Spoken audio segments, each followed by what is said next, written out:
নমস্কার, নিউ এরা স্টুডিওর পক্ষ থেকে আপনাদের সকলকে স্বাগত জানাই। সমস্ত পুজোই শেষ এবছরের মতো।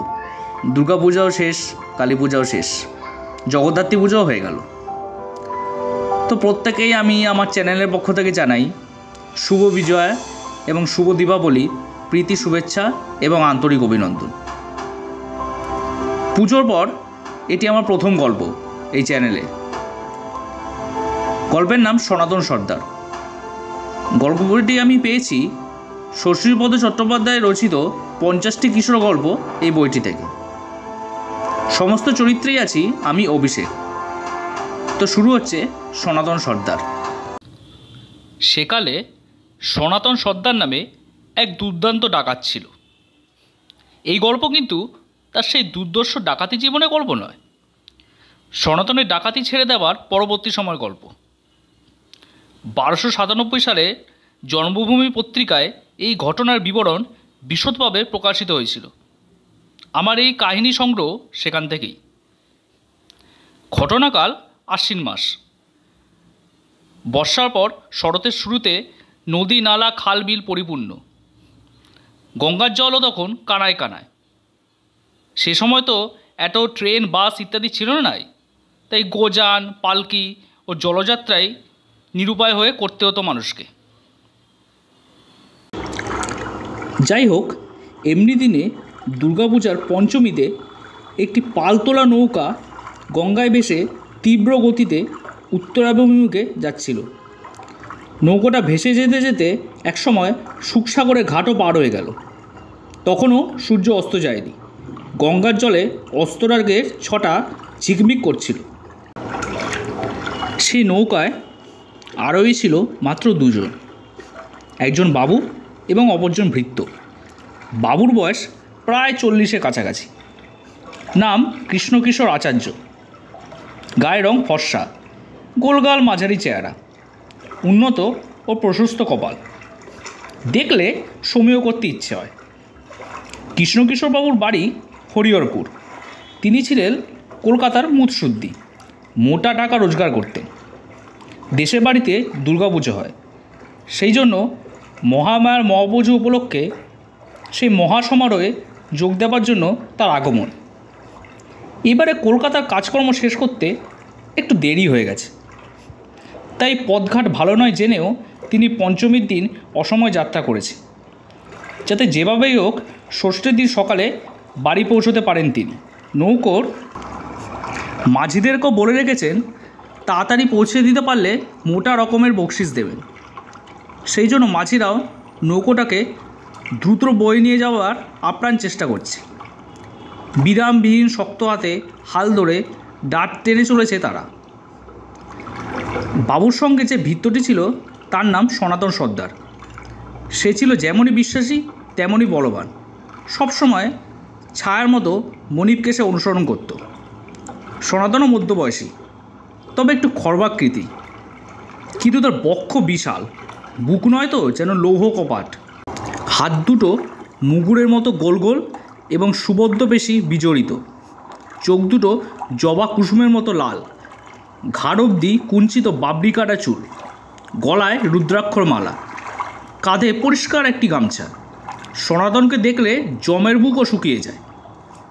যাই হোক, শুকসাগর পার হয়ে কিছুক্ষণ যাওয়ার পরই সন্ধে উত্তীর্ণ হলো।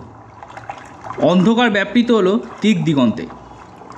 এই সময় গঙ্গাবক্ষে নৌকোয় দাঁড়িয়ে যেদিকে তাকানো যায় সেদিকেই অতি রমণীয় দৃশ্য চোখে পড়ে। আকাশ ঘোর নীলবর্ণ, উজ্জ্বল নক্ষত্রে সারা আকাশ ভরে যাচ্ছে। মৃদুমন্দ বাতাস বইছে। সামনে পিছনে ধুধু করছে গঙ্গার জল ও শূন্যতা। নৌকো ডাট টানার ছড়াৎ ছড়াৎ শব্দ শোনা যাচ্ছে। আকাশে পঞ্চমীর চাঁদ। এমন সময় হঠাৎ কোথা থেকে একটা ঘন কালো মেঘ এসে ঢেকে ফেলল সারা আকাশটাকে। এক লোহময় যেন কী থেকে কি হয়ে গেল। সমস্ত দিগমণ্ডল আচ্ছন্ন হয়ে গেল একেবারে অতি অল্প সময়ের মধ্যেই। ঘোর রবে ভয়ানক ঝড় উঠল। সে কি ভীষণ দাপট! ঘন ঘন বিদ্যুতের চমক, বজ্রের গম্ভীর নাদ, আর শো শো শব্দ। কৃষ্ণকিশোরবাবুর নৌকোটি তখন মাঝগঙ্গায় ছিল। মেঘ দেখে বা ঝড়ের লক্ষণ বুঝেও আকাশ দেখে প্রথমে মাঝিরা খুব একটা সতর্ক হয়নি। ভেবেছিল একটু আধটু হয়েই থেমে যাবে বুঝি, শরৎকালের ব্যাপার তো। কিন্তু ঝড় যখন রুদ্ররূপ ধারণ করলো, নিবিড় ঘন কালো মেঘে সারা আকাশ ছেয়ে গেল, তখন মাঝিরাও বিপদ বুঝে ভয় পেয়ে গেল খুব। কেননা গঙ্গাবক্ষে ভাসমান নৌকোর মধ্যে সকলেই এখন অতিশয় বিপন্ন। প্রবল ঝড় এসে নৌকোর গতি এমনভাবে রোধ করলো যে কার সাধ্য আর এগোয়। এই অবস্থায় তীরে আসাও মুশকিল। এখন যা কিছুই করতে যাওয়া হোক না কেন, তা নৌকোটিকে জলমগ্ন করার প্রয়াস ছাড়া কিছু নয়। গঙ্গার বক্ষ স্ফীত হয়ে তখন বড় বড় ঢেউ উঠছে। এর সঙ্গে শুরু হলো প্রবল বর্ষণ। ভয় ভীত হয়ে কৃষ্ণকিশোরবাবু তখন শ্রী দুর্গা নাম জপ করতে লাগলেন। জয় মা দুর্গা, মা গো রক্ষা করো মা। তাছাড়া উপায় বা কী? নিদেন কালে এই নামই তো ভরসা। যাই হোক, এই নৌকোর মাঝিরা ছিল খুবই মজবুত। তারা কৃষ্ণকিশোরবাবুরও বিশেষ পরিচিত। বছর বছর তাদের নৌকোয় করে তারা বাবুকে বাড়ি নিয়ে আসে। এবছরও তারাই নিয়ে যাচ্ছে। কিন্তু দৈবের ওপর তো কারো হাত নেই। মাঝিরা তাই এই অবস্থায় ভয়ঙ্কর বিপদ যেন নৌকোর তীরের দিকে এগিয়ে নিয়ে যেতে লাগলো। অবশেষে প্রকৃতির সঙ্গে লড়াই করে নৌকোটিকে তীরে ভেড়ালো মাঝিরা। গঙ্গার ওপর ঝুঁকে পড়া একটা গাছের শক্ত ডালের সঙ্গে নৌকো বেঁধে হাত ছেড়ে বাঁচল সকলে। বেশ কিছুক্ষণ পর ঝড় জলও থামল। আর সেই হৃদয় কাঁপানো ঝড়ে গর্জনও নেই, গঙ্গাবক্ষে উত্তাল তরঙ্গও নেই। সেই সংজ্ঞার মূর্তি এখন অনেকটা শান্ত। নৌকা নগর করার বেশ কিছুক্ষণ পর প্রকৃতি শান্ত হলে মাঝিরা আবার নৌকো নিয়ে এগোতে চাইল।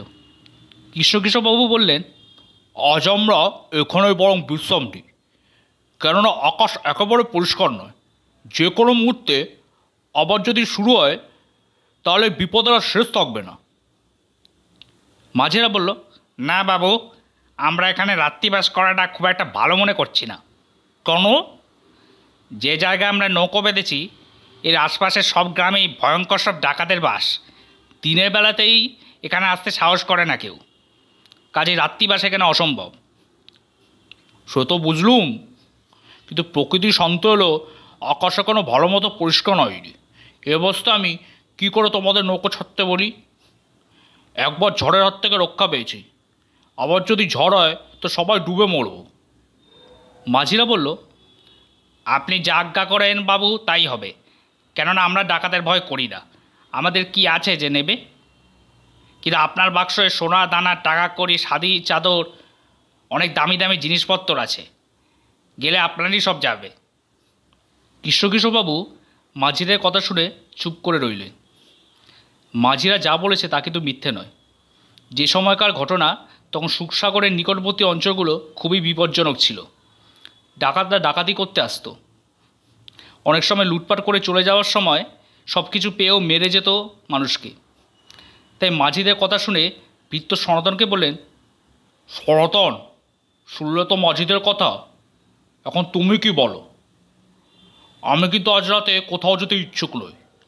এখন তুমি যদি ভরসা দাও তাহলে বরং এক কাজ করো, তুমি আমি দুজনে পালা করে রাত জেগে নৌকো পাহারা দিই। সনাতন বলল, যা আপনি বলবেন। বিশেষ করে আপনার যখন একদমই যেতে মন চাইছে না, তখন আপনার প্রস্তাবে আমি রাজি। অতএব নৌকো সেখানেই নোঙর করা রইল। কৃষ্ণবাবু নিজেই রাত জেগে পাহারা দিতে লাগলেন। অন্ধকার নিস্তব্ধ নির্জন গঙ্গার তীরে ঘন বন, চারদিকে নববাড়ির সমাগমে ব্যাঙের ডাক আর কান ঝালা পড়া ঝিল্লির করতান ছাড়া আর কিছুই শোনা যায় না। মাঝের মধ্যে বুকের ভেতরটা কেঁপে ওঠে নিশাচর পাখিদের ডাকে। কৃষ্ণবাবু একটি কাঠের বাক্সের মধ্যে সব কিছু রেখে একা জেগে পাহারা দিতে লাগলেন। কিন্তু সুখী মানুষ তিনি।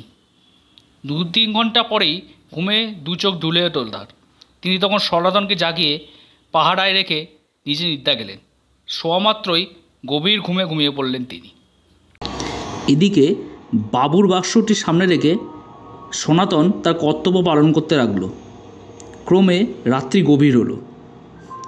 এইভাবে চুপচাপ বসে থাকতে থাকতে সনাতনেরও দুই চোখ জুড়ে ঘুম নেমে এলো, যেন এক মহানিদ্রায় ভর করলো তাকে। সে একবার প্রভুর বাক্সটির দিকে চেয়ে দেখে, আরেকবার করে ঘুমে ঢুলে পড়ে। এইভাবে যে কত সময় কেটে গেল তার আর হিসেব নেই। প্রথম তার তন্দ্রা অল্পক্ষণ স্থায়ী ছিল, পরে সেটা দীর্ঘস্থায়ী হলো। একবার করে তার চমক ভাগে আর প্রভুর বাক্সটি সে দেখে। এইভাবে তন্দ্রা যেতে যেতে হঠাৎ একসময় সে দেখে যে সে আছে, কিন্তু প্রভুর বাক্সটি তার সামনে নেই। তাই না দেখে তার তন্দ্রা গেল ছুটে। প্রথমটা সে নিজের চোখকে বিশ্বাস করতে পারল না। সে একবার চোখ মুছে দেখল, কিন্তু কিছুই দেখতে পেল না। আবার ভালো করে চোখ মুছে দেখল, এবারও সে একই দৃশ্য। না, চোখের সামনে বাক্সটি নেই। সেটি সত্যই উধাও হয়েছে। এতক্ষণে তার মাথায় যেন বজ্রাঘাত হলো। তার চোখে ধুলো দিয়ে চোরে বাক্স চুরি করবে, এই ছিল তার ধারণারও অতীত।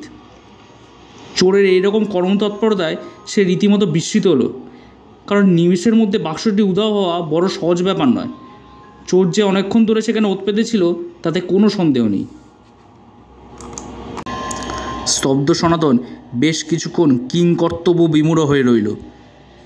কিন্তু এইভাবে বসে থাকলে তো কার্যসিদ্ধি হবে না, তাই কিছু একটা করবার জন্য তৎপর হলো সে।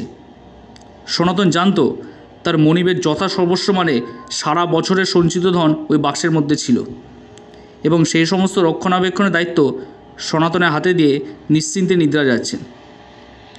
যদি তিনি একবার নিদ্রাভঙ্গে জানতে পারেন তার সর্বস্ব চড়ে নিয়েছে, তাহলে আর তিনি জীবিত থাকবেন না, এবং সনাতনকেও আর কখনো ভরসা বা বিশ্বাস করবেন না। তাই সনাতন মুহূর্ত মধ্যে আপন কর্তব্য স্থির করে মনিবের দিকে চেয়ে দেখল একবার। পরম নিশ্চিন্তে শান্তিতে নিদ্রা যাচ্ছেন কৃষ্ণকিশোরবাবু। এখনও তিনি জানেন না তার কি চরম সর্বনাশটা হয়ে গেছে। সনাতন তাকে না জাগিয়ে কাঁধে গামছাটা গুছিয়ে তার চিরসঙ্গী পাকা বাঁশের লাঠিটাকে হাতে নিয়ে নৌকোর পাটাতনে এসে দাঁড়ালো। তারপর একজন মাঝিকে ডেকে বলল, দেখ, আমি বিশেষ প্রয়োজনে একবার ডাঙায় নামছি। ইতিমধ্যে আমার মনিব যদি ঘুম ভেঙে উঠে আমার খোঁজ করেন, তাহলে বলিস আমি এখনই ফিরে আসব।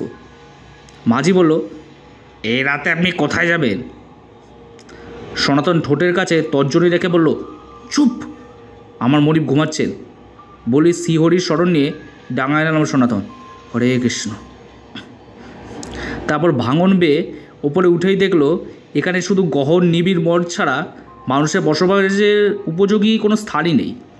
এই অবস্থায় সে যে কী করবে, কোন দিকে যাবে, কিছুই ভেবে পেল না। রাত্রি তখনও ঘোর তমসাচ্ছন্ন, আকাশও মেঘে ঢাকা, পথঘাট কিছুই ভালোভাবে দেখা যাচ্ছে না। তার ওপর প্রচণ্ড বৃষ্টিপাতে চারিদিকে কাদায় কাদা। সে এমনই কাদা যে পায়ের হাঁটু পর্যন্ত গেঁথে যাচ্ছে। এই অবস্থায় সনাতন শুধু দৃঢ় একটা সংকল্প নিয়ে ভগবানকে ডেকে কাদায় গেঁথে যাওয়া পা টেনে টেনে সামনের দিকে এগিয়ে চলল। খানিক গিয়ে দেখলো এক জায়গায় কাদা পথ দুই দিকে বেঁকে গেছে। এখন সে কোন পথে যাবে তাই নিয়েই সে ভাবিত হলো। ক্ষণকাল কী যেন সে চিন্তা করলো। তারপর বাঁদিকের পথ ধরেই এগিয়ে চলল সে। কিছু দূর যাবার পর মানুষজনের বসবাসের চিহ্ন চোখে পড়ল তার। দেখতে পেল কতগুলো খড়ের চাউনি দেওয়া মেটে ঘর। ঘরগুলো আবার এক জায়গাতেও নেই, একটা এদিকে একটা ওদিকে। এইভাবে সে সেখানে গিয়ে প্রথমেই চারদিকে বেশ ভালোভাবে দেখে নিল। ঘরগুলোর অবস্থা দেখে সে বুঝল নেহাত দরিদ্র কৃষকের ঘর ছাড়া আর কারণ নয়। সে তখন ওত পেতে প্রত্যেক ঘরের আনাচে কানাচে কী যেন দেখতে লাগলো বা শুনবার চেষ্টা করলো, কিন্তু না, সকল প্রচেষ্টাই ব্যর্থ হলো তার। কারও কোনো সারা শব্দই সে পেল না কোথাও। দেখল সকলেই নিদ্রাভিভূত। তাই সে যখন হতাশ হয়ে আবার অন্যত্র যাবার চেষ্টা করছে, তেমন সময় হঠাৎ অদূরে আরেকখানি ঘর সে দেখতে পেল। ঘরখানির কাছে গিয়ে দেখল ঘরটি নতুন তৈরি হয়েছে এবং অসম্পূর্ণ। সনাতন লাঠির ওপর ভর করে দেখল ঘরের এক কোণে একটি মাটির প্রদীপ অত্যন্ত ক্ষীণভাবে জ্বলছে। আলোটি প্রায় নিভু নিভু, আর সেই ঘরের ভেতর একজন লোক আগাগোড়া চাদর মুড়ি দিয়ে ঘুমোচ্ছে। এত রাতে এমন একজন লোকের ঘরে প্রদীপ জ্বলতে দেখে সনাতনের মনে সন্দেহ উপস্থিত হলো। সে সন্দেহ করে ঘরের দরজার কাছে গেল। দেখল আগরের দরজা বাঁশে বাঁধা। অতি সাবধানে সে দড়ি খুলে দরজা ঠেলে ঘরের ভেতরে গেল। প্রথমে সে ঘরের চারদিক খুঁজল, কিন্তু সেখানে সে কিছুই পেল না। তখন সে লোকটির আপাদমস্তক নিরীক্ষণ করতে লাগলো। হঠাৎ কি মনে হতেই ঘুমন্ত লোকটির পায়ের চাদর সরিয়ে দেখল। তারপর পায়ের কাছে না কেনে কিসের যেন ঘ্রাণ নিয়ে আবার চাদর ঢাকা দিয়ে ঘর থেকে বেরিয়ে এলো। এইবার বাইরে এসে কী যেন খুঁজতে লাগলো সনাতন। আকাশ তখন অনেকটা পরিষ্কার হয়েছে, সামান্য একটু জ্যোৎস্নার ভাবও ফুটে বেরোচ্ছে মাঝে মাঝে। সনাতন খুঁজতে খুঁজতে একটি ডোবা দেখতে পেল। ডোবাটি পানায় পরিপূর্ণ। একপাশে খেজুর গাছ ও তাল গাছের গুঁড়ি দিয়ে তৈরি একটি ঘাটও আছে। সেইখানে দাঁড়িয়ে সে দেখল এক জায়গায় কতকগুলো পানা একত্রিত করা আছে। সনাতন গামছা পরে সেই চিহ্নিত স্থানটি লক্ষ্য করে একটা ডুব দিল, এবং ডুব দেওয়া মাত্রই সে বাক্সটি পেল। বাক্সটি যে তার মণিবেরই সে চিনতে পারল। অপহৃত বাক্সটি ফিরে পেয়ে আনন্দের আর অবধি রইল না তার। সে তখনই সেটা নিয়ে নৌকোয় এসে উপস্থিত হলো। ভাগ্যক্রমে কৃষ্ণকিশোরবাবু তখনও ঘুমোচ্ছিলেন। সনাতন গামছায় গা মুছে বাক্সটি তার সামনে রেখে চুপচাপ বসে রইল। একটু পরেই কালরাত্রির অবসান হলো।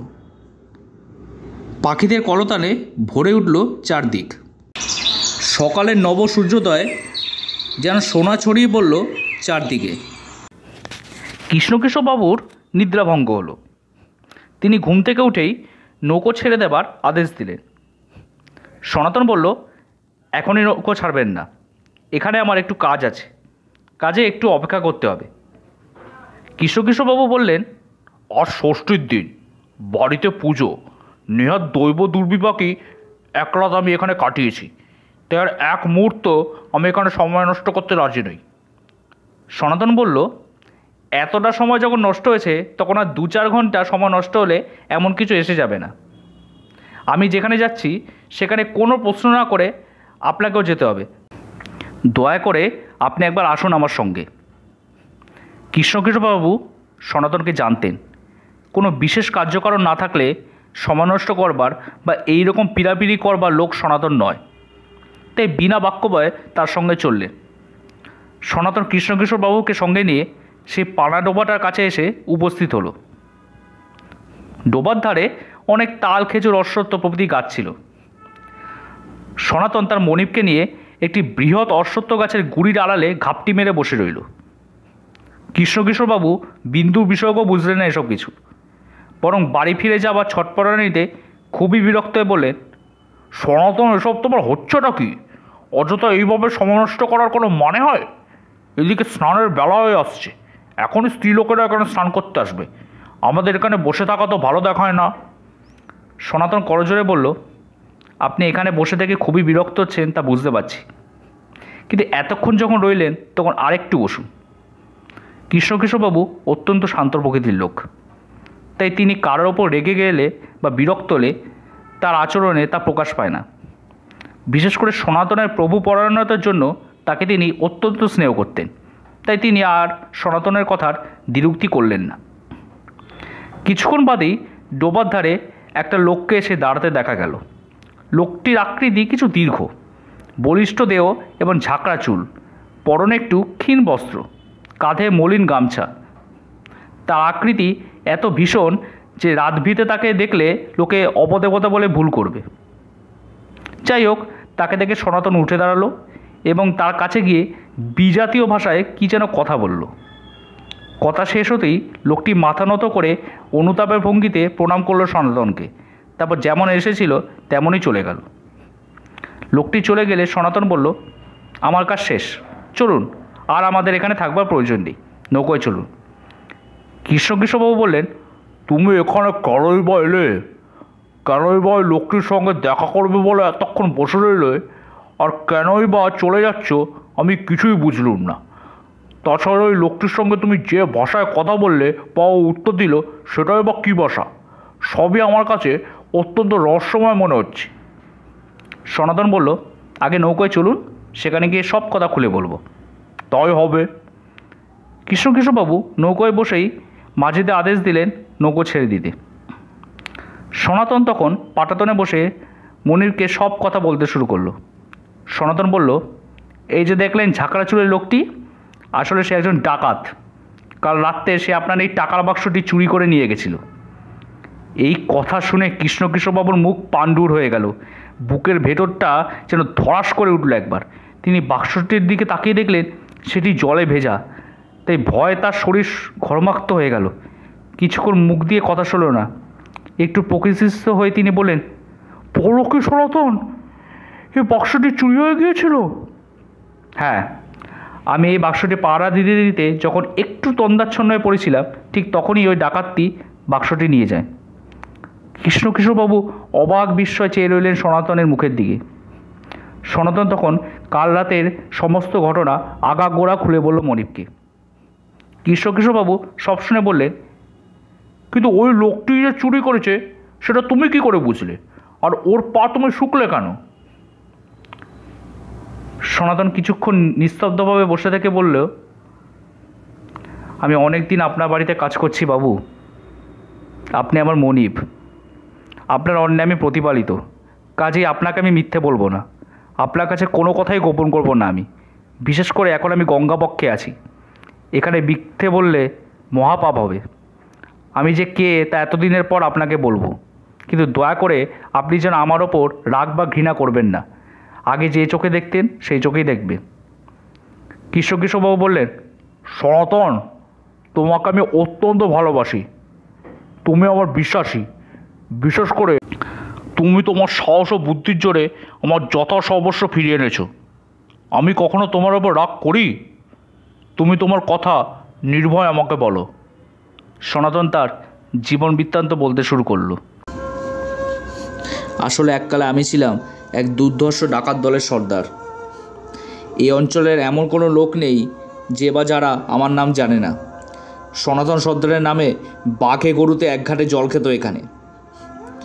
আমার ভয় লোকেরা টাকা করে নিয়ে নির্বিঘ্নে থাকতে পারত না। আমার জন্য স্ত্রী লোকেরা গয়না পরতে সাহস করতো না। আমি যে কত লোকের কত কিছু লুটপাট করেছি, কত লোককে সর্বশান্ত করেছি তা বলতে পারি না। ডাকাতি করতে গিয়ে কত লোককে কত যাতনা দিয়েছি, কত লোকের প্রাণ বধ করেছি তার কোনো সংখ্যা নেই। গুপ্ত অর্থের সন্ধান পাওয়ার জন্য কত লোককে মশাল দিয়ে পুড়িয়েছি, গরম তেলে ফেলে দিয়েছি। কাউকে আবার গায়ে পাট জড়িয়ে আগুন ধরিয়ে দিয়েছি। কোনো স্ত্রী লোকের নাকের নথ, কারো বা কানে মাকড়ি দেখে তা পটপট ছিঁড়ে নিয়েছি। কারো হাতে সোনার আংটি দেখলাম, খুলে নেবার অবকাশ নেই, তরবারি দিয়ে আঙুল কেটে আংটি নিয়েছি। তখন একবারও ভাবিনি যে এতে তারা কষ্ট পাবে। লোকের বিশ্বাস ছিল আমি মন্ত্র জানি, নাহলে 10-15 কোষ পথ রাতের অন্ধকারে গিয়ে ডাকাতি করে আবার কি করে ফিরে আসি। কিন্তু বাস্তবিক আমি কোনো মন্ত্র জানি না। এই যে লাঠিখানা দেখছেন, মন্ত্র বলুন তন্ত্র বলুন, এই লাঠি আমার সব। এর ওপর ভর করেই আমি মাইলের পর মাইল গেছি, বড় বড় পাঁচিল টপকেছি, কখনো কোনো কিছু ভ্রুক্ষেপ করিনি। কিন্তু এত যে টাকা পয়সা রোজগার করলাম, আমি তার কিছুই তো রাখতে পারলাম না। কথায় বলে পাপের পয়সা থাকে না, আমারও তাই রইল না। আমার বউ গেল, ছেলে গেল, মেয়ে গেল, মায়ের বাস্তু ভিটেটা পর্যন্ত গেল, রইলাম শুধু আমি। আমি যে কত যন্ত্রণা পাবো তা জানি না, তবে এটুকু জানি আমার পাপের প্রায়শ্চিত্ত নেই। যখন বুঝলাম এক এক করে আমার সর্বস্ব যাচ্ছে, তখন আমার চোখ ফুটল। আমি নিজের থেকেই পাপের পথ হতে সরে দাঁড়ালাম এবং প্রতিজ্ঞা করলাম আর কখনো কোনো পাপ কাজ করব না। তবে প্রাণ ধারণ করতে গেলে পেটে চিন্তা তো করতে হয় বাবু, তাই আপনার কাছে চাকরি নিয়েছি। আপনি ব্রাহ্মণ, আপনার দয়ার অন্যের প্রাণ ধারণ করে বাকি জীবনটা ভগবানের নাম করে কাটাবো। কৃষ্ণবাবু মন্ত্রমুগ্ধের মতো সব কিছু শুনে গেলেন।